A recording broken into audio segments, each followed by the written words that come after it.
when the British left, despite the fact that we became independent, the prices of medicines did not go down. That's what the expectation was, and they were going up. The Indian industry was not flourishing at all, the generic industry, owned by Indians. Pharmaceutical industry, when India got independence, it was completely under the control of multinational corporations, or the so-called transnational corporations. There is a famous 1957 report by the US Senate noting that the world's highest medicine price was in India. So there was a big inquiry by very renowned people, judges, and ultimately we changed the law. The new Patent Act of 1970 came into being.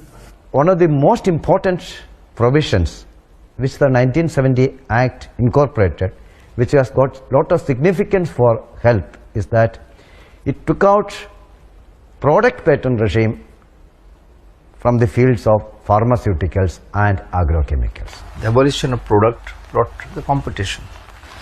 For each major product, there were 30 to 100 brands competing with each other.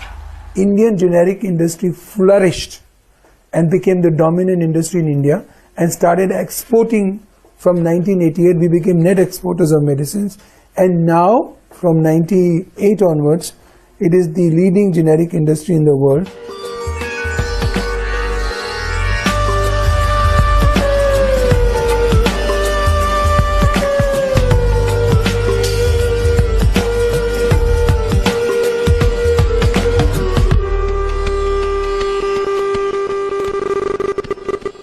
In India, I think one of the important things which distinguishes India from other countries, one is that the pharmaceutical companies in India are very strong.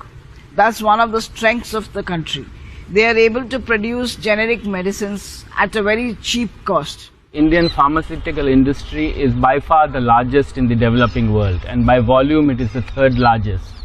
And India exports to about 200 countries, and we make almost the entire range of medicines essential, including new medicines. About 10 million people in developing countries are access to antiretroviral drugs, generic drugs, 80% coming from India, and that itself shows our government commitment.